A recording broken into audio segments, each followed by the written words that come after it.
In this series of shorts, we follow 15 ordinary people on an extraordinary journey through Africa.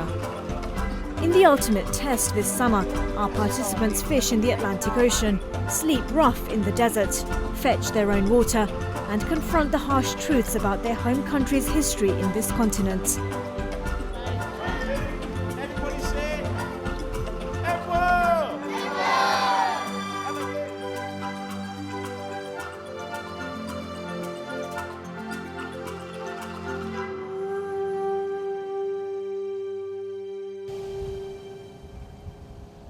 At the westernmost tip of Africa is this country rich in black culture and historic significance. With a vibrant coast and a thriving fishing industry, Senegal is largely peaceful and barely makes headlines. But on the streets of this country, there's a human rights problem that's described as lingering, helpless and growing.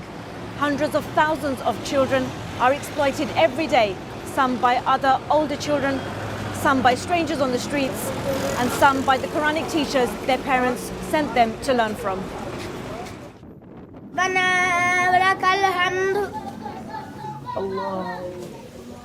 Across Senegal, boys as young as 5 years old are going to Quranic schools known as Dara.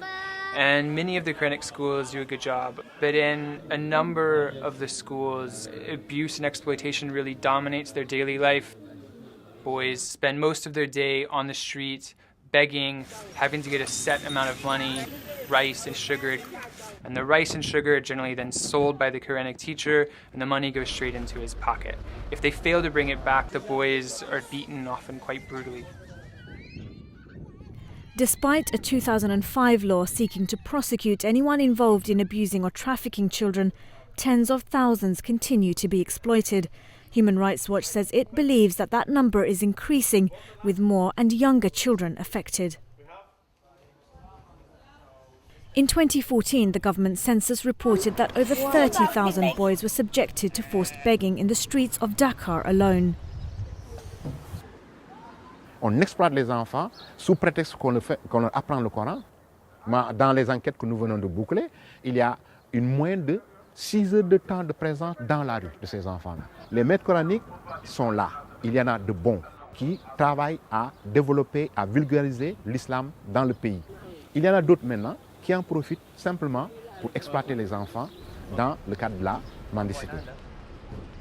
It's playtime for our team today as they visit the Empire Centre for Street Children.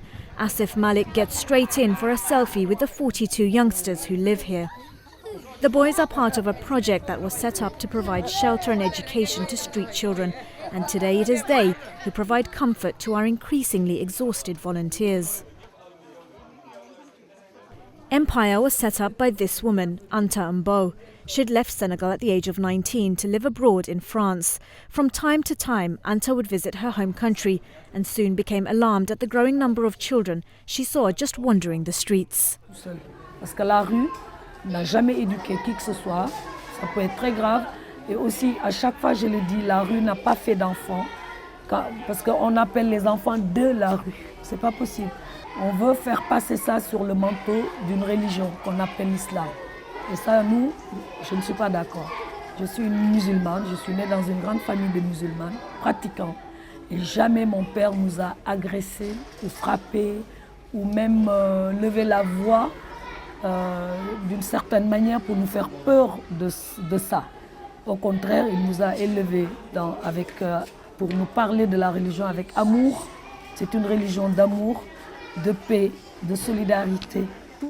At Empire, Anta has converted what used to be an open-air cinema into a children's home. Boys aged between the ages of 5 to 16 are given a place to sleep, study, and also get social and emotional support. Abdurrazak was just 12 when he arrived at Empire. He's now 23 and works as a graphic artist. Que ce soit le taekwondo, que ce soit l'infographie, en même temps j'ai eu mon permis de conduire. Tout ça c'est grâce à l'Empire. Et même la langue que je vous parle, je l'ai appris ici à l'Empire des enfants. L'Empire des enfants, en grosso modo, m'a apporté beaucoup de choses. C'est l'Empire qui a cadré ma vie, franchement parlant. Ouais. Beaucoup d'histoires. Déjà, l'histoire, c'est que l'enfant qui a 3, 4 ans, 5 ans se retrouve dans la rue. Il y a quand même beaucoup de violence dans la rue, des enfants qui sont battus, des enfants qui arrivent ici très très malades, on se demande s'ils vont vivre, des enfants quelquefois violés, malheureusement, des enfants qui sont arrivés ici très malades, mais c'est parce que cet enfant, on lui avait volé son organe, parce qu'il y a le trafic d'organes. On peut leur voler un rein, on peut leur voler même un œil. Et malheureusement, ça existe parce qu'il y a un trafic d'organes. Et comme les enfants sont dans la rue, c'est très facile de les embarquer dans une histoire parce qu'ils sont dans la rue pour chercher de l'argent. On les envoie, on les exploite pour chercher de l'argent. A couple of years ago, Besiktas striker and former Chelsea player Demba Ba visited the Empire project. It was a visit that was to change his life. Tomorrow on Selfies in Africa, Demba Ba tells us about his involvement with Empire, and we hear from our team on how the project has changed their lives.